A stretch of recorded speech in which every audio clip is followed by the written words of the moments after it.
Welcome to Shiny New Clients, the marketing podcast that helps you attract shiny new clients to your business.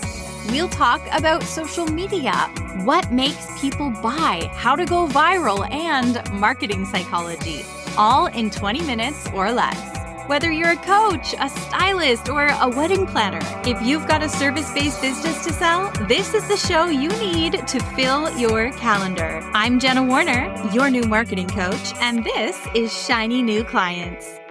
The secret to Instagram stories is, in fact, telling better stories.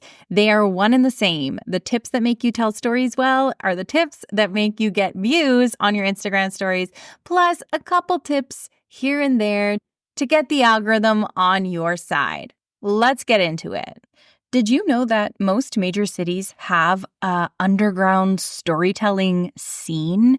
It's a whole subculture of folks who get together and tell stories. You may have heard of, most notably, The Moth. The Moth, a very popular storytelling community.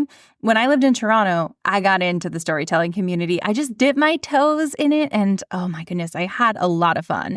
If you can't tell, I love entertaining an audience, and I carry that skill forward into Instagram content and the way I teach small business owners to get attention online by entertaining your audience. Now, entertainment doesn't have to be funny or goofy or silly.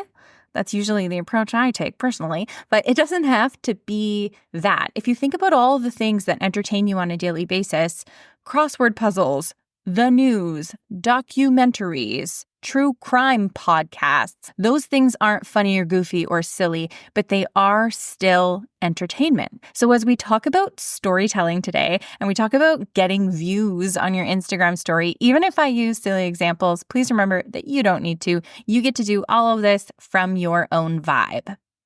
One of my favorite storytelling shows that I used to do is called Fireside Tales. I don't know if it still exists, but my friend Helder Brum and Dan Gallia ran it. It was in Toronto in Dufferin Grove Park where you could rent fire pits. So they would rent out a fire pit and have a bunch of storytellers come and stand by the fire while everybody sat around in a circle on like logs and tree stumps and picnic tables and tell stories. And sometimes they were funny and sometimes they were gut-wrenching and sometimes they were uncomfortable. All sorts of stories eliciting all sorts of emotional reactions from the crowd. Man, I loved doing that show out in a kind of spooky park next to the Dufferin Mall, which is a mall that gets a lot of flack in Toronto. Okay, anyway, so what do all the stories have in common, no matter what they were about? Well, for starters, they all have a beginning,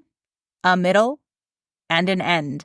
If you want to go a little bit deeper than beginning, middle, end, you've got exposition, rising action, climax, falling action, denouement or resolution. These are the pieces of a story that we learn usually in like elementary school, right? So you're set up, giving people the lay of the land, describing Dufferin Grove Park, for example, then getting into the meat of the action steps, what happened next, and maybe some conflict, tension, and issues with the characters.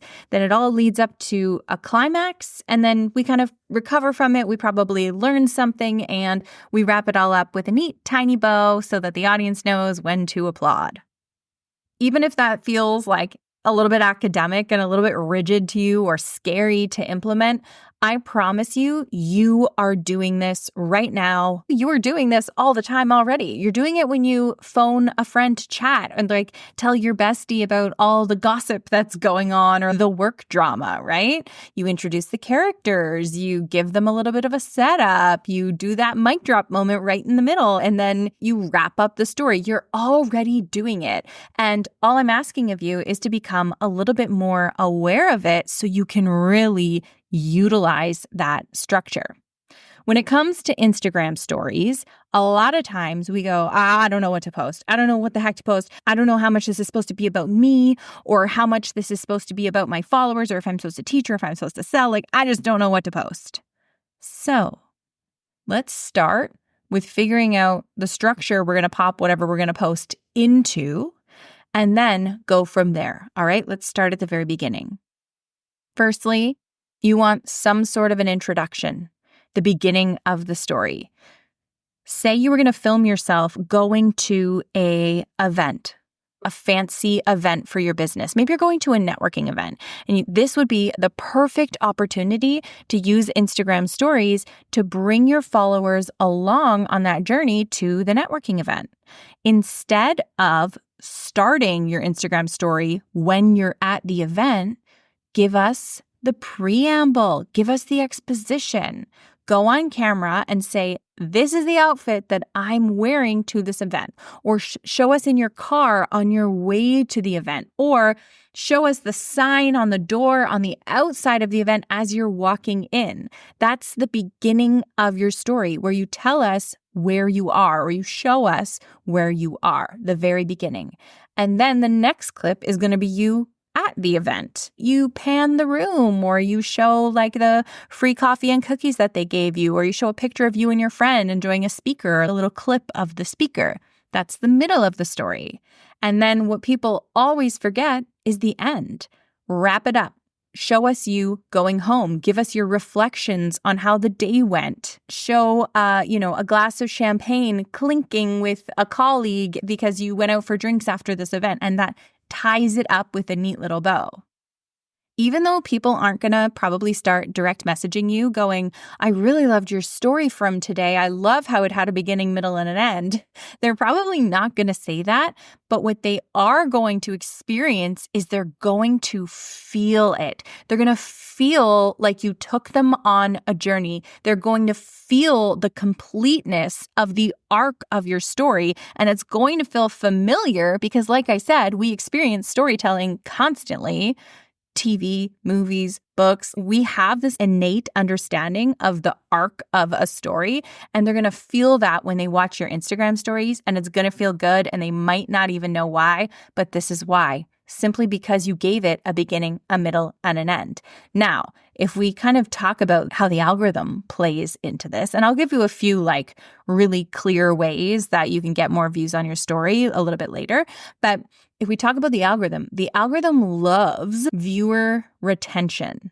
So the algorithm wants to see that people are continuing to watch your stories and that they're playing them through all the way to the end. That's going to be one of the indicators that gets the algorithm to show your stories to more of your followers. Because we have this innate understanding of the arc of a story, when you start playing that out, the intro, the rising action, the climax, people will continue watching because they want to see the story through. Their brains are going to crave to see how this all plays out. Ever gone to the cinema and watched a movie and you hated it, and halfway through you're very aware that you hate it, but you didn't leave? Ever started reading a book and you're like, well, I've got to finish it because I started it. Why? Why are we like that? My husband will finish books he absolutely hates. He has such a hard time giving up on a book midway through. He's starting to do it now a little bit more, but only because I bugged him so much about it. I'm like, Jordan, why are you wasting your time on this book if you already know you don't like it? But for years, he just finished it anyway. Anyway, we're like that. People want to keep watching. So by having a clear arc and taking them along on a journey already, I'm going to bet you're going to get more people watching your video all the way through to the end, all your stories, all the way to the end of your little adventure, and then the algorithm shows it to more people. I promised you that I would tell you some ways to get more views on your story. So I want to tell you one of the biggest mistakes that people make with Instagram stories. So remember how we said the algorithm wants to see that you have viewer retention, right? They want to see that people are watching your stories all the way to the end. That counts for your story overall, but also all the individual pieces of your story. When somebody watches your story and you've got a bunch of clips and they can tap through, what is someone going to tap through so quickly and not let it play out? A photo. It takes us 0.5 seconds to observe a photo that you've shared to your story, which means we're going to tap the screen to move forward. And all the algorithm is going to see is this wasn't enough to hold that viewer's attention. So if you share a photo to your story, I'd recommend adding more to it so it makes people stay there for longer. Whether that's adding a bunch of supplementary text or adding like a poll sticker or some sort of interactive sticker, add something to it, because if I just look at your photo, I'm going to keep swiping along and the algorithm's going to be like, this didn't really hold people's attention. There was a low viewer retention, so don't bother showing it to more people, okay? Also, if you want to be handed Instagram stories ideas, then you would love my new mini offer. I have a super low ticket, very easy to use mini course that gives you a 5-day stories challenge. So every day of the week, you'll get an idea for your story that does 2 things. 1, gives you something to post that day that is like easy and rips off the Band-Aid. And 2, has marketing psychology baked right into it. I never give my clients a prompt that doesn't also teach you something. This mini offer gives you 5 days of stories ideas, and it has like some really cool bonuses on it. I don't know what all the bonuses will be at the time that you enroll, but right now I know there's one really good one that gives you like a bunch of stories, secrets and secret hacks and tricks and stuff that you can use, which isn't mandatory, but it is fun and it will make you feel like you have the inside scoop on stories. Like zooming in on someone's face while you're talking, or using the green screen features, or adding a time lapse with music, like all of these features that make your stories more interesting. They're likely to increase viewer retention and they're fun. And once you learn them, you're going to see like how easy they are to use. So the link to this mini course is down in the show notes. It's called Strategic Stories 5-Day Instagram Challenge. You can go and grab it. You will gain so many stories skills and know exactly what to post for 5 days for your business account on Instagram. That's all from me. I'll see you in the next one.